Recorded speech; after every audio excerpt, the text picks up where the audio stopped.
Mesdames et messieurs, voici une once d'argent pur. C'est environ 30 $ aujourd'hui. Nous sommes le 20 janvier 2023 et je dirais que presque tout le monde dans le monde libre peut se permettre d'en avoir.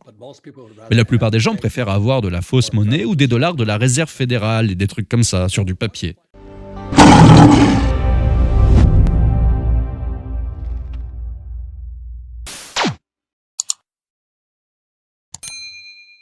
Avant de commencer la vidéo, si vous êtes nouveau sur la chaîne, n'oubliez pas de vous abonner, de télécharger votre guide de l'entrepreneur dans la description et bien sûr de nous donner votre avis en commentaire. C'est parti!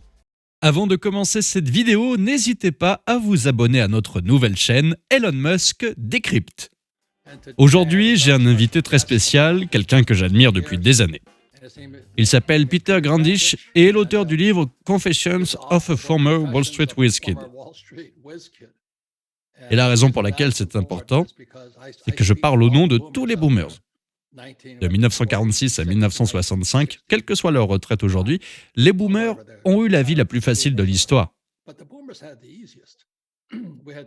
Nous sommes diplômés de l'université.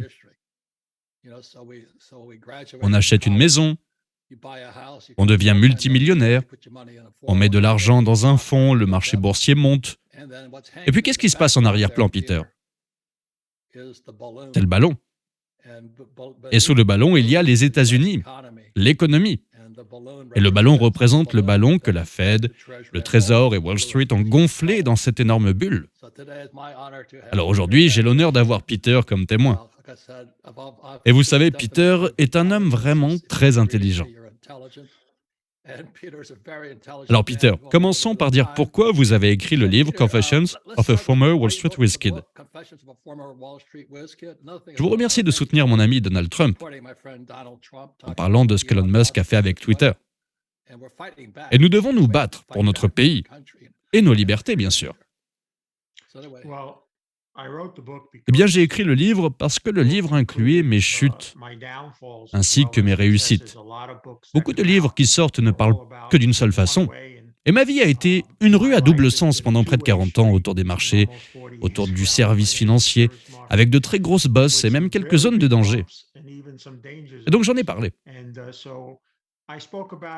J'étais un jeune homme qui n'avait pas vraiment fini l'université et qui n'était pas destiné à être sur le marché boursier. J'étais responsable d'un entrepôt.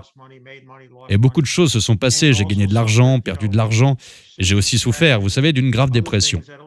Et d'autres choses dont beaucoup de gens ne parlaient pas. Mais j'ai ressenti quelque chose à partager à ce sujet.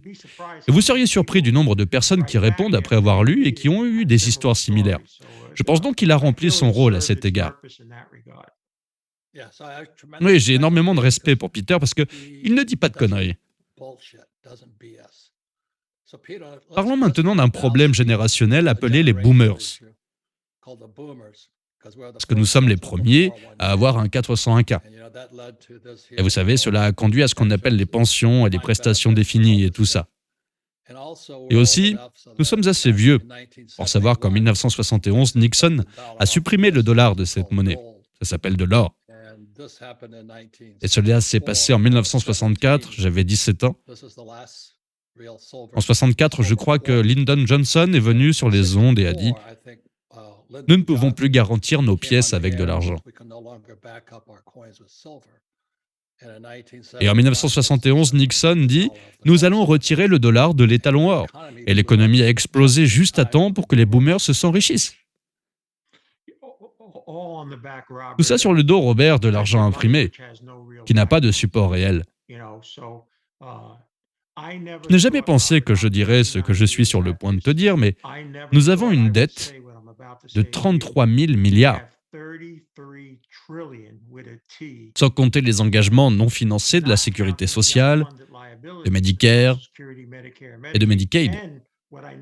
Et ce que je n'aurais jamais cru voir, nous avions l'habitude de dire qu'un politicien parlant de la sécurité sociale pourrait aussi bien mettre son pied sur le troisième rail.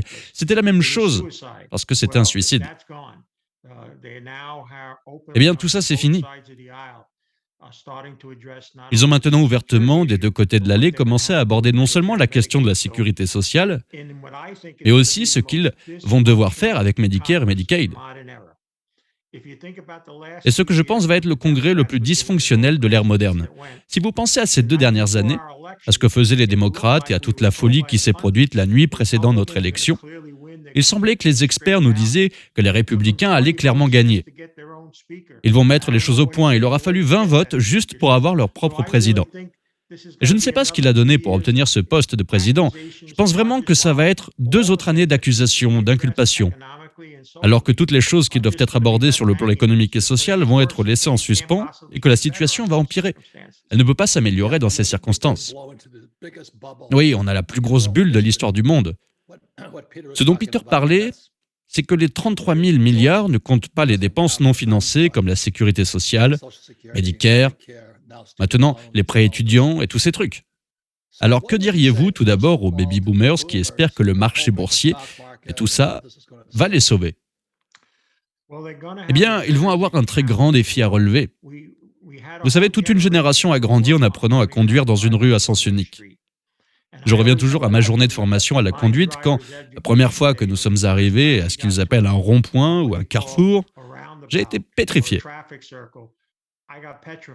Et c'est ce qui s'est passé en 2020 pour que la réalité s'impose enfin. Et tant les professionnels que les investisseurs, qui étaient habitués à ce que les choses aillent toujours dans un sens, ont beaucoup souffert. Et ce qui est triste, c'est que le travail que je fais toujours sur le plan technique, c'est que nous avons beaucoup baissé sans que beaucoup d'actions ne changent de main. Et ce que ça signifie pour moi, c'est qu'il y a encore beaucoup de gens qui restent avec ce qu'ils avaient avant la chute du marché. Maintenant, ces conseillers financiers peuvent s'en sortir pendant 1 an en leur disant « Tenez bon, ça revient toujours, tenez bon ». Mais si nous n'avons pas assez cette année, un retour, ou pire encore un déclin, ce que vous et moi pensons, il y aura beaucoup de ventes qui peuvent vraiment faire baisser le marché. Et à l'heure où la crise des retraites se fait sentir, un tiers des Américains n'ont aucune épargne. Un tiers des Américains n'ont que très peu d'économies. Et seul un petit groupe, plutôt en haut de la pyramide, a assez d'économies pour sa retraite. Et il s'agira encore une fois de personnes qui sollicitent le gouvernement à un moment où celui-ci doit réduire les prestations, et non en ajouter. Donc il y a tout un tas de choses dont nous pourrions passer des heures à parler, Robert, qui sont négatives. Je pense que ce qui est important, c'est que le marché boursier comporte toujours beaucoup de risques. L'endroit que vous et moi aimons, et apprécions beaucoup, se porte très bien. Le marché de l'or, je pense qu'il va aller beaucoup plus haut. Il suffit de savoir que les banques centrales ont acheté une quantité record d'or. Ils ne font pas de spéculation, ils n'achètent pas de l'or pour faire du commerce ou autre, ils l'achètent pour une raison précise. Une raison que nous connaissons peut-être pas encore. Et je spécule qu'il sera utilisé pour soutenir éventuellement différentes devises et que nous verrons le dollar américain tomber en tant que monnaie de réserve. Mais l'or est pour moi bien meilleur, un bien meilleur pari en ce moment. Dans les actions, il y a même des obligations. Oui, je le pense aussi. Et par rapport à votre livre, quelle était votre motivation pour écrire ce livre?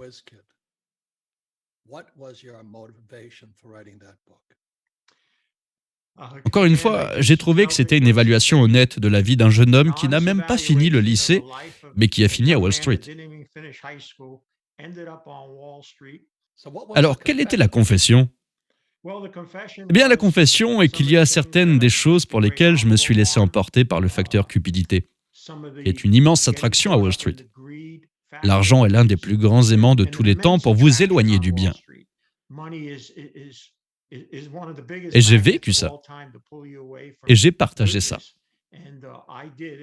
Et beaucoup de gens reviennent vers vous, surtout les baby-boomers qui sont passés par là en disant « Je n'ai jamais entendu quelqu'un parler comme ça. » Mais ça m'est aussi arrivé.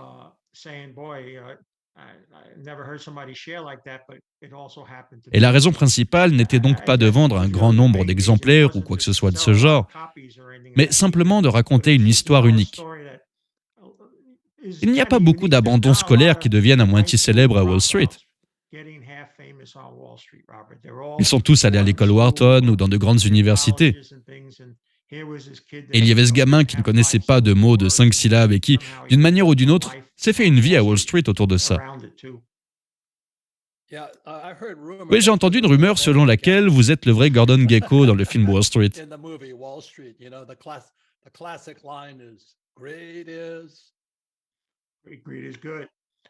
La cupidité est bonne. Vous savez, ce qui est intéressant dans ce film, c'est que nous pensions à l'époque que les choses allaient mal en termes de marché, d'économie et de choses de cette nature. Mais c'est 20 fois pire depuis que ce film a été fait. Et il y a beaucoup, beaucoup de Gordon Gekko dehors. Et nous avons vu certains d'entre eux sortir sur le marché de la crypto. Je ne pense pas que nous ayons vu la fin de cela encore.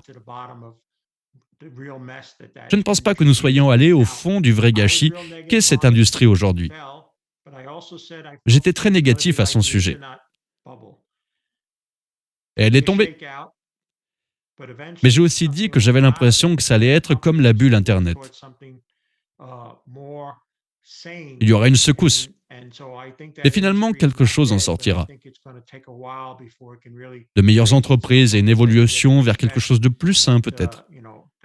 Et donc, je pense que cette industrie n'est pas morte, mais je pense qu'il faudra un certain temps avant qu'elle puisse vraiment se relever. C'est donc un cancer. Et puis ce type, Ted Seidel, est le plus grand dénonciateur de Wall Street. Je veux dire, dans le marché des pensions. Et la raison pour laquelle lui et moi sommes bons amis, c'est quand j'ai quitté les Marines. Mon père pauvre voulait que je vole pour United Airlines, parce que mes camarades de classe sont devenus pilotes. Et toute cette loi sur la sécurité des retraites et des revenus des employés mettrait en place les pensions. Et ce que ce type, Ted Seidel, dit, c'est que beaucoup de gens qui étaient à Wall Street et dans les fonds de pension de l'État sont maintenant dans l'équipe de Biden. Donc ça a atteint les plus hauts niveaux de l'Amérique. Et ce type, Joe Biden, vous savez, ce criminel, il a embauché les mêmes personnes qui ont volé les pensions.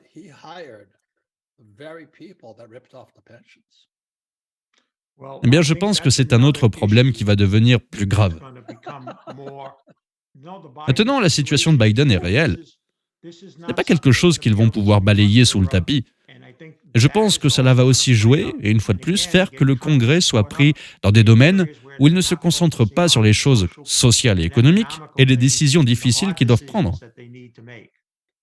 Et ce qui s'est passé en 1971, Nixon a retiré le dollar de l'étalon or. Alors j'ai acheté un de ces trucs. J'ai volé derrière les lignes ennemies dans le corps des Marines et j'ai acheté un de ces trucs. Un Krugerrand en Afrique du Sud.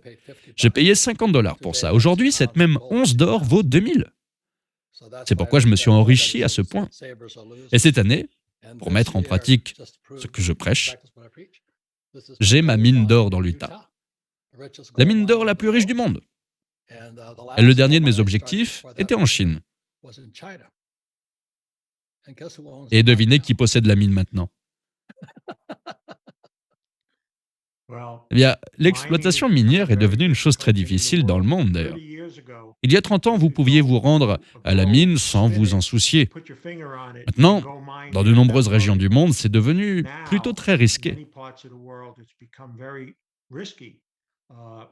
Nous venons de voir au Panama, où le Panama a décidé, après qu'une entreprise ait dépensé quelques milliards pour construire une mine, qu'il allait lui faire payer une redevance de 20%, pas 2%. Et donc l'une des choses qui va se produire est que nous allons voir en Amérique du Nord plus de recherche de métaux. Mais l'autre chose est que tout le monde parle de cette grande expansion électrique, que tout va être électrique.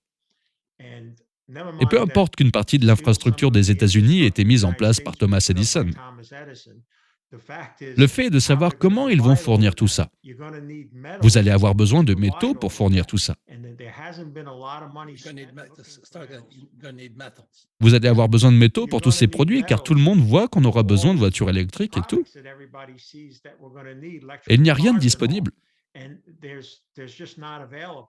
Nous allons donc connaître un boom des matières premières, indépendamment de ce que font les économies, simplement parce qu'il y a une grande pénurie. Le vrai problème est dans les minéraux rares, parce que les minéraux spéciaux sont utilisés dans beaucoup de gadgets technologiques. La Chine contrôle essentiellement cet approvisionnement. Et je ne pense pas qu'ils soient les meilleurs amis des États-Unis. Je me trompe peut-être, mais je pense pas qu'ils soient de grands amis ou qu'ils aient nos meilleurs intérêts à cœur. Robert, l'un des grands reproches que j'ai fait à Wall Street est qu'ils ont toujours considéré l'or et l'argent comme de la kryptonite. Du genre, ne le touchez pas à ça. Ne vous en approchez pas, car il entre indirectement en conflit avec ce qu'ils vendent essentiellement toute la journée. Des actifs papier, des actions, des obligations. Et pendant quelques milliers d'années, l'or a fonctionné. C'est pourquoi, lorsque les gens me disaient que c'était une relique et que vous pariez sur la crypto et tout ça, j'ai en quelque sorte suivi l'histoire et nous observons un marché de l'or qui se dirige vers de nouveaux sommets historiques cette année. Je pense, avec les banques centrales comme acheteurs records. Pourquoi les banques centrales achètent-elles de l'or? Ce n'est pas parce qu'ils cherchent à l'échanger, mais parce qu'ils voient un grand changement arriver sur le plan monétaire. L'Arabie saoudite vient d'annoncer qu'elle est prête à accepter d'autres devises que le dollar. Les nations BRICS ont parlé d'une nouvelle monnaie qui serait adossée à des matières premières et à de l'or. Donc, comme je l'ai dit, je pense que l'or va vraiment connaître un bond à venir dans 6 à 12 mois minimum. Et l'argent aussi. Mesdames et messieurs, voici une once d'argent pur. C'est environ 30 $ aujourd'hui. Nous sommes le 20 janvier 2023 et je dirais que presque tout le monde dans le monde libre peut se permettre d'en avoir. Mais la plupart des gens préfèrent avoir de la fausse monnaie ou des dollars de la réserve fédérale et des trucs comme ça sur du papier. Alors, quel conseil donneriez-vous aux baby-boomers en ce moment qui comptent sur leur 401K? Eh bien, tout d'abord, je pense que la plupart des gens ont été trop sollicités. Je ne parle pas des gens extrêmement riches. Je parle juste des Américains de la classe ouvrière qui sont là et qui ont acheté ce genre de choses. Où le gars vient dans la publicité et dit « Vous obtenez 5% de remboursement si vous utilisez cette carte. » Mais en attendant, vous avez dépensé 95% pour quelque chose dont vous n'avez probablement pas besoin, afin d'obtenir les 5% de remboursement. Et je pense simplement que l'attitude que j'adopte lorsque je m'assois avec des personnes ayant une planification financière et tout le reste, c'est que certains ne veulent pas l'entendre, mais je pense que vous allez devoir tirer sur vos ficelles. Je pense qu'il y aura des moments très très difficiles. Vous n'avez certainement pas les plans de retraite qui ont été faits avec des rendements de 8, 10, 12%. Si tout va bien du marché boursier, je pense qu'ils sont en difficulté. Et par conséquent, les personnes qui comptaient sur cela ou qui vivaient un style de vie basé sur ce phénomène vont avoir un réveil brutal. Et tout cela va jouer dans ce méli-mélo de gouvernements qui vont s'attaquer au programme d'aide sociale à un moment où de plus en plus de gens en auront besoin. Si vous voulez savoir à quel point l'Amérique est devenue difficile, et ceci est spécial pour moi parce que je travaille avec certains d'entre eux, allez dans n'importe quelle banque alimentaire, n'importe où aux États-Unis. Et ce que vous constaterez ici, c'est que non seulement la demande augmente considérablement, mais que les gens de la classe ouvrière et même de la classe moyenne se présentent parce que c'est le seul moyen pour eux de s'en sortir. Et aussi, quand vous avez toutes ces choses et que vous avez quelqu'un à la télé qui dit que le Dow Jones va revenir à 40 000, vous savez, je trouve qu'il est très très difficile pour les facteurs fondamentaux de soutenir un argument comme celui-là. Et l'autre chose aussi, c'est que vous regardez Bernanke après 2008. Il a créé ça. Quel ballon? Il a créé le plus gros ballon, je pense, de l'histoire. Et ils ont donné un prix Nobel pour ça. Eh bien, si vous y réfléchissez, le créateur original de tout ça, le gars qui a commencé les problèmes, c'était Greenspan. C'est lui qui a lancé cette folle impression. Il est tellement catégorique sur les aspects négatifs de la situation maintenant. Je pense qu'il réalise le monstre qu'il a créé. Et comme vous le décrivez, le gros ballon qui va éclater et éclater en grand. Et c'est l'économie qui est suspendue en dessous de ça. Alors pour les boomers, si tout ce qu'ils ont, c'est de dire qu'ils ont un 401K dans une maison et qu'ils continuent d'augmenter les taux d'intérêt, la maison se réduit à une bulle. Que diriez-vous aux personnes qui ont, disons, la cinquantaine aujourd'hui?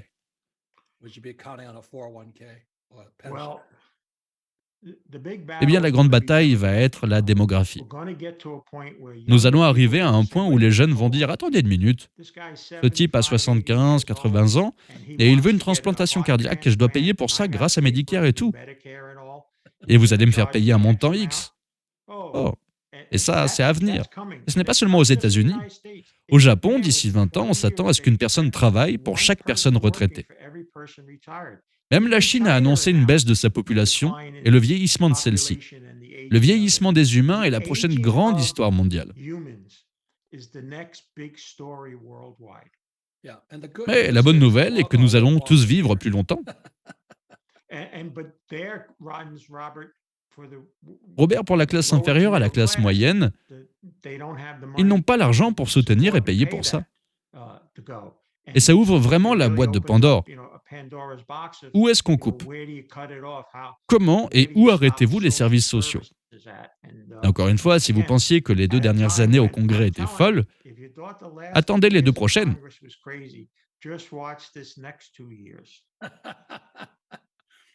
Alors je le répète, écoutez Peter, l'auteur du livre Confession d'un ancien jeune prodige de Wall Street, qui n'est pas allé à Harvard comme tout le monde. Et je me souviens toujours de ça. J'étais dans mon supermarché en train de dire « Mesdames et messieurs, vous pouvez acheter ça pour 30 $ aujourd'hui. » Il s'agit d'une once d'argent pur, mais ils préfèrent avoir la monnaie sur du papier. Et ils ont subi un lavage de cerveau. Alors que dites-vous à la génération des millénials? Comment se préparer?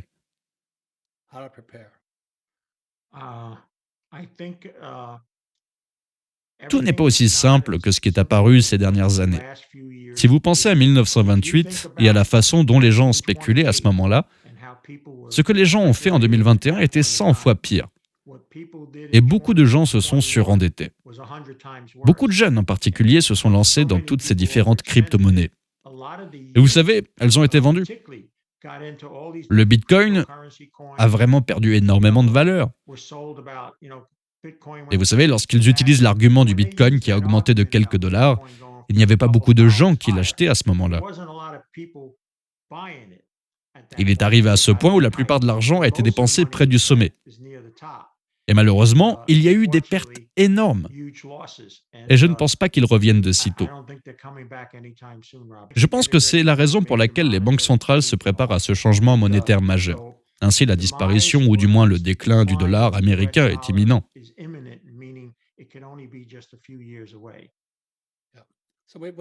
Nous avons donc abordé les boomers, la génération X et les milléniaux. Et si vous êtes un parent, un grand-parent ou un arrière-grand-parent, que diriez-vous à un enfant aujourd'hui? Parce que j'ai tellement d'enfants qui viennent me voir. Qu'est-ce que je dois faire? Eh bien, votre chambre est toujours là parce que ça va être très difficile. C'est pourquoi beaucoup de jeunes reviennent au pays. C'est devenu très très difficile la situation du déploiement. Écoutez, nous avons eu il y a une semaine un chiffre sur l'emploi. Et les gens se grattent la tête. Tout le monde licencie. Comment font-ils? Eh bien, dans les chiffres de la masse salariale, si vous avez 3 emplois à temps partiel, ils vous compteront comme 3 personnes employées. Mais en réalité, vous avez 3 emplois à temps partiel pour gagner votre vie. Et donc, l'emploi n'est pas facilement disponible. L'inflation est beaucoup plus élevée que ce que les gens disent. Écoutez, tout ce que vous avez à faire, vous avez dit que vous étiez au supermarché. Si vous voulez savoir où se trouve l'inflation, allez au supermarché. Et rappelez-vous ce que vous avez acheté il y a un an pour 100 $. Et qu'est-ce que vous achetez aujourd'hui pour 100 $? C'est pire. Et c'est pourquoi je ne vois pas la Fed abandonner ce pivot magique dont tout le monde parle, dans ce que j'appelle une foule de Don't worry, be happy à Wall Street. Robert, tu peux jeter ces types du haut de l'Empire State Building et tout en bas, ils diront la même chose. Jusqu'ici, tout va bien.